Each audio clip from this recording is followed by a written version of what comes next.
Assalamualaikum warahmatullahi wabarakatuh.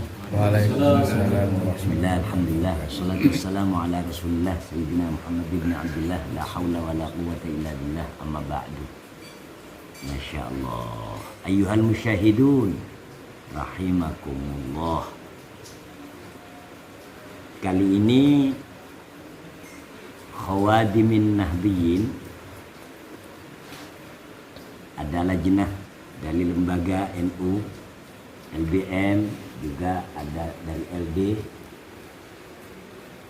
Turut hadir juga saudara kita Ustaz Abdul Wahab sebagai Khatib Syuriah MBC Nahdlatul Ulama Endang, Ustaz Khalil, Habib Ja'far dan yang lain.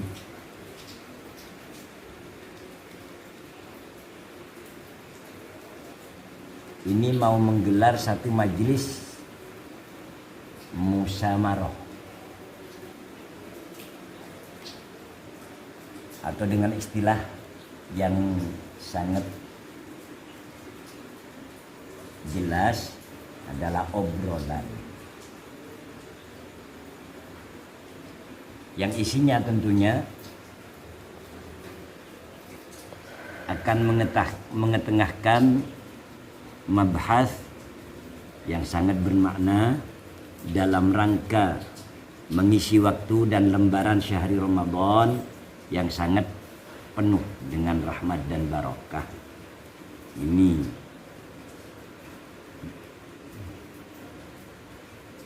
Dengan hal-hal yang bermakna al-masoleh bagi kita atau kemaslahatan bagi kita juga pada kaum muslimin pada umumnya. Adapun al-maqsudul a'zam dari iltiqa atau multaqa musamarah ini semata hanya ibtigha wajhillah atau dengan kata lain ibtigha mardatillah tabarak wa ta'ala. Tentu mabhas yang akan kita bahas bersama nanti akan dipandu oleh Al-Mukarram Akhi Muhammad Khalil, Ketua Lembaga Bahsul Masail dari MWC Nahdlatul Ulama Rembang dan dibantu oleh teman-teman yang lain. Li ajli nailil barakah, mari kita kunna mutawassilin ilallah subhanahu wa ta'ala bi Rasulillah sallallahu alaihi wasallam. Kita buka dengan bacaan surat Al-Fatihah dengan harapan mudah-mudahan majelis ini ada banyak guna dan manfaat pada kaum muslimin, mukminin, lebih-lebih pada saudara-saudara kita atau semua shaimin di bulan yang suci ini. Ila hadratin Nabi Muhammadin sallallahu alaihi wasallam. Al-Fatihah.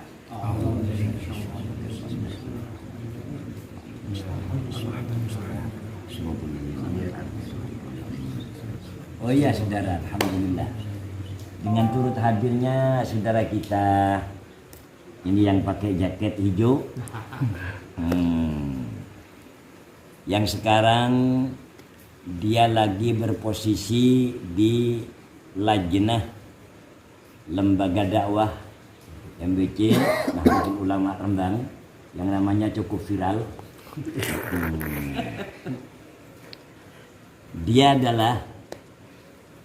Beliau adalah Bapak Haji Muhammad Anwar Syadat. Dengan kehadiran beliau, saya yakin majelis musyawarah ini akan lebih tampak syiarnya nanti. Amin. Wong namanya saja Anwar Syadat seperti Presiden Mesir yang cukup bijak, berani, tegas, adil. Akan tetapi di saat berpidato menyampaikan amanat kenegaraan, innalillahi wa inna ilaihi raji'un. Beliau tewas tembak di atas mimbar. Ini orangnya, subhanallah. Saudara, untuk menghemat waktu yang sangat berkah ini, maka pemandu saya sampaikan kepada Akhina Al-Mukarram Al-Ustaz Muhammad Khalil ila hadrati mufaddil wa nusallim. Pembahasan kita pada pertemuan kali ini itu berawal dari beberapa pertanyaan dari sahabat-sahabat yang mana cara berpuasa dari warga masyarakat kita yang ada di Kecamatan Rembang itu kan bermacam-macam. Ada yang cara berpuasanya itu tidur, jadi setelah sholat subuh tidur, bangun duhur, bangun untuk sholat, terus tidur lagi, asar bangun sholat, terus tidur lagi sehingga sampai maghrib. Terus ada yang betul-betul memang di bulan puasa itu ketika siang hari dia bekerja sampai pekerjaannya itu sangat menguras tenaga dan dia tetap melaksanakan puasa seperti orang-orang yang lain. Ada yang cuman merubah pola makan yang awalnya itu cuman siang hari, sekarang dipindah ke malam hari, bahkan lebih. Yang awalnya cuman tahu tempe penyet, sekarang menunya itu malah lebih dari biasanya, ada kolak, ada es jus dan lain sebagainya, sehingga sebagian teman itu bertanya, "Loh, kalau puasa yang kayak gitu itu puasa apa puasa absaab," kata teman-teman. Sehingga ini yang kita perlu pembahasan, perlu jadi bincang-bincang kita, ngopi kita pada malam hari ini biar ada manfaatnya.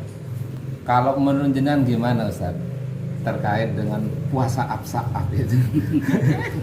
Jadi ini yang lebih banyak tahu tentang pola puasa dari orang sekitar ya Abah ini, karena di tempatnya Abah bekerja ini segala macam personal itu berbeda-beda ya. Iya. Ya, ada yang kata Abah itu datang jam 8, tidur, nanti bangunnya zuhur, baru setelah sholat zuhur dia bekerja. Alasannya nggak kuat dan sebagainya. Banyak macam yang ada di Abah. Sampai saking lucunya juragan ini punya punya kebijakan. Di antara kebijakannya, Pak? Ada antara kebijakannya banyak. Apa saja itu, Pak Bo? Satu kebijakan itu biasanya itu masuk jam 7. Sekarang jam 7 itu masih mimpi anak-anak itu. Termasuk juragannya bermimpi masih jam 7 itu? Oh enggak, karena enggak. saya itu polanya beda. Oh iya. Saya polanya beda itu ada setelah zuhur. Saya itu setelah zuhur itu seakan-akan malam. Iya. Lah kalau anak-anak ini memang itu saya memang didiskon master jamnya. Iya. Yang penting kamu kerja, jam berapapun masuk, yang penting kamu kerja. Tetapi kalau sampai ketahuan saya tidak berpuasa, gajinya tinggal 30%-nya. Itu pasti. Pahala di dunia sudah langsung dipotong. Sudah saya potong. Maaf aja. Tidak ada dan kata maaf kan. Kalau saja sebagian dari pegawai Anda kebetulan hari kerja itu Yaumul Jum'ah, ternyata anak tersebut tidak mengikuti sholat Jum'ah, lalu bagaimana kebijakan Bapak terhadap ajir dari Bapak sendiri yang semacam itu, Pak? Kalau di masalah di hari Jumat itu saya sebagai untuk yang punya lahan itu saya sangat kejam. Kejamnya? Kejamnya apabila anak ini tidak sholat Jumat, saya kasih gaji. memang sudah keputusan dan diterima. Mutlak saya tidak gaji memang itu. Nggak kasih ujroh. Betul. Demikian. Itu bisa dibilang saya itu sangat kejam kata mereka. Tapi sebenarnya daripada kamu tidak Jumatan, lebih baik kamu tidak kerja di hari Jumat daripada tidak Jumatan. Iya. Kesatu, saya supaya tidak menanggung dosa sampean, dan kedua saya biar tidak dikatakan sangat kejam kepada sampean. Itu alasan saya. Nah, Keputusan itu pakai rapat ya ke anak-anak buah itu. Iya, tapi rapatnya biasa, tidak rapatnya rapat formal aja. Demokrasi terpimpin bahaya. Ya. Diktator, termasuk juragan yang diktator. Nggih. Begitu. Cuma patut dicontoh Cak Holil. Tapi jangan ditiru. Patut dicontoh tapi jangan ditiru. Iya. Wah, ini yang repot ini penafsirannya ini. Nggih. Jadi itu apa pahala di dunia sudah langsung dipotong sekarang. Itu belum bahas akhirat. Betul. Nah, sebenarnya terkait dengan apa keutamaan orang-orang yang berpuasa itu kira-kira bagaimana kalau pengalaman anak buahnya Abah Sadat niku ya? Ya. Tindakan Bapak Haji Anwar Sadat, Presiden Mesir ini, ini juga ada positifnya. Sebab mereka itu mengerti ketatnya Pak Haji berkaitan dengan masalah ujroh bagi pegawai yang tidak melaksanakan sholat Jum'ah. Itu sama sekali tidak dikasih. Ini ada bau amar ma'ruf nahi munkar. Itu positifnya. Tapi pertanyaan saya, kalau hal itu tidak diketahui sebelumnya oleh para pegawai, ini ada zalimnya. Terkecuali kalau memang mereka itu sudah mengerti, apalagi melalui rapat, musyawarah, dan ada perjanjian, ada ikatan, itu sangat positif sekali. Tapi kalau cuma tahu tidak memberi gaji karena ada kesalahan, itu sebetulnya likulin hukmuhu, ada hukum masing-masing gitu. Begitu Pak Jiholil.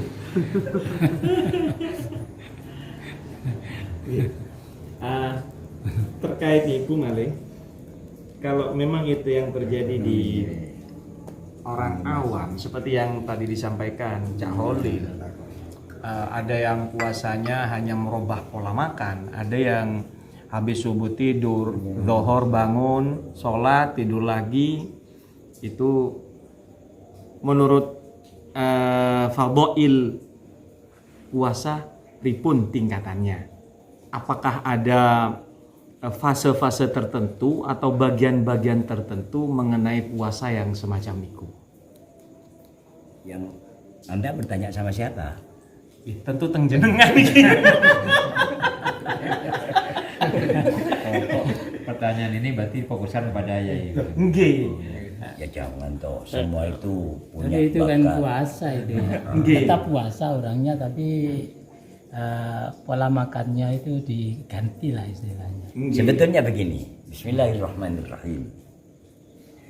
Asal orang itu beragama Islam dan mengikuti aturan-aturan di dalamnya tentang masalah nilai dari Allah Subhanahu wa taala atau di sisi Allah Subhanahu wa taala, itu tetap ada dan tidak percuma. Karena kita mengetahui di kitab-kitab diterangkan bahwa maratibus saum itu ada 3. Nggih. Jadi fase-fase daripada orang berpuasa itu ada 3 tingkatan. Yang pertama itu yang paling rendah, dikatakan saumil umum. Yang kedua saumil khusus. Dan yang ketiga ada lagi, ini yang paling tinggi dan memuncak, saumi khususil khusus atau khawasil khawas. Tingkatan yang pertama, martabat yang pertama, saumil umum. Ya sebagaimana kita ketahui, ibarat di kitab al-kaffu, kaful jawarih, Atau dengan kata lain, kaful batni wal farji anis syahawat. Ya pokoknya nggak makan lah siang hari, tidak minum, tidak kemasukan jof kita itu dengan hal-hal yang mubtilat. Lebih-lebih ya mudaja'ah sekaligus wiko dengan seorang istri sebagai syahwatil farji. Itu sudah cukup bagi orang awam karena memang tingkatan dan kekuatannya ya di situ. Likullin darajatun mimma amilu. Tuh. Mengenai apa yang disampaikan oleh Ustadz Khalil dalam bentuk pertanyaan tadi, lalu bagaimana kita menanggapi orang berpuasa siang cuma bisanya tidur, bahkan kalau waktu buka puasa di waktu awalul lail maghrib pola makannya itu justru berubah, lebih banyak yang dimakan dan lebih lezat, bahkan melebihi daripada biasanya. Apa yang tidak dimakan di waktu selain puasa, tapi setelah berpuasa, indal maghrib, indal iftar, itu justru ada apa istilahnya itu, kata orang Jawa itu drembo. Segala macam makanan itu disantap juga itu. Lalu bagaimana kita menanggapi ada soal? Bismillahirrahmanirrahim. Imam Ghazali di kitab Al-Ihya, Ihya Ulumuddin itu pernah menyatakan, bahkan sharih, wa min adabis shaum, bagi shaim alla yukfiran naum fin nahar, jangan terlalu banyak tidur waktu siang. Karena tujuan orang puasa itu untuk merasakan rasa ju' dan taklilul ma'akil wal mat'umat wal masyrubat, agar supaya merasakan kepedihan atau rasa laparnya di siang hari. Itu adalah dikatakan masyakkah dalam ibadah yang iktidoknya akan menambah pahala di sisi Allah Subhanahu wa ta'ala. Cuma Allah ta'ala tidak akan mempercumakan orang puasa seperti itu. Sebab penerimaan Allah Subhanahu wa ta'ala itu juga ada fasenya. Satu contoh, saya punya tamu. Pak Wahab bilang atau Pak Haji Anwar Sadat bilang, Mas Muslim ada tamunya. Siapa tamu saya? Itu teman sampean, pernah kenal di pondok dulu. Oh ya, saya ambil baju, lalu saya panggil, saya masukkan ke dalam rumah. Ini penerimaan. Nih singkat saja. Ada lagi bilang Cak Yono, Mas Muslim ada tamunya. Siapa? Bari. Karena Bari itu juga makhluk dan hamba Allah Subhanahu wa ta'ala. Tidak boleh kita tahkir dan tidak boleh kita remehkan juga. Tetap punya kehormatan, tapi seukuran dia. Cara kita menerima ya tetap kita laksanakan, tapi tidak usah masuk ke dalam balai tamu di dalam, cukup di luar apa kepentingannya. Itu penerimaan juga. Lain lagi, Habib Ja'far bilang, Mas Muslim, ya Habib, ada tamunya. Siapa? Guru panjenengan Mas Muslim dengan orang tua panjenengan. Ini lain lagi. Lain lagi. Kalau perlu saya mau loncat. Saya betul-betul istiqbal pada beliau. Walaupun saya tak berbaju asalkan tidak membuka aurat. Sebab ukurannya. Kalau saja saya mendahulukan baju daripada guru saya atau orang tua saya, seolah-olah dalam faham kita jelas lebih berharga baju itu daripada sang guru tersebut. Setelah kita bertemu di hadapan guru, lalu guru memberi instruksi, pakai baju, itu baru saya ambil baju. Tapi yang penting saya takdim, ini penerimaan. Lain lagi yang terakhir, Pak Khalil bilang, Mas Muslim, ada tamunya, siapa? Kekasih Anda. Lil, ini ba'dal maghrib di mana orangnya? Itu di luar. Bilang, lewat belakang akan saya temui di dalam kamar berdua. Ini adalah juga penerimaan. Ini fase daripada qabuliyah, penerimaan. Allah Subhanahu wa taala lebih bijak lagi. Begitu.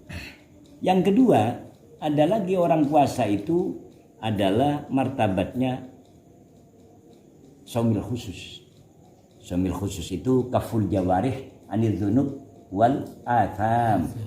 Seluruh anggota badan kita itu harus terhindarkan dari perbuatan-perbuatan dosa dan perbuatan-perbuatan yang tidak diridhoi oleh Allah. Satu misal, telinga. Kita usahakan jangan sampai mendengar masmu'at al-multadzah biha, yang dianggap enak rasanya ke nafsu atau bagian syahwat kita. Lisan kita usahakan harus terhindar dari ghibah, namimah, dan kadzib juga lain sebagainya. Mata juga itu adalah puasa khusus. Yang terakhir khususil khusus. Nah ini siapa yang punya bahasan, cuma saya menyampaikan sebagaimana yang termaktub di Al-Kutub Al-Mutadawinah dan Al-Mutadawilah adalah al-kaffu amma siwallah. Bukan hanya dari pagi selama dia hidup, lebih-lebih di bulan Ramadan, di siang harinya itu hendaknya harus terhindar betul-betul at-tabarri amma siwallah. Begitu. Barangkali ini sekedar jawaban walaupun tak memenuhi apa yang menjadi harapan sang sail, mudah-mudahan ada manfaat dan Jadi ngopi kita pada malam hari ini insya Allah penuh barokah. Yang awalnya ngopi penuh inspirasi dan dengan bertemunya dengan para masyayikh sehingga bisa bermakna ngopi pintar. Ngopi itu ngobrol pintar. Ngobrol pintar. Tapi jangan dilupakan, kopi itu artinya lewis teko dicicipi. Oh, iya. Biar tidak mubazir. Itu kopi lewis teko dicicipi. Yang saya pegang ini rokok, lewis moro iku pokok. Lek gak diparakno yo gak pokok-pokok.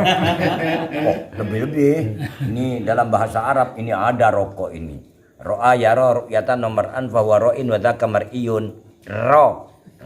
Lihatlah olehmu kok likok baru ketemu. Jadi kalau nggak melihat nggak ketemu. Alhamdulillah juga ngobrol penuh ilmu.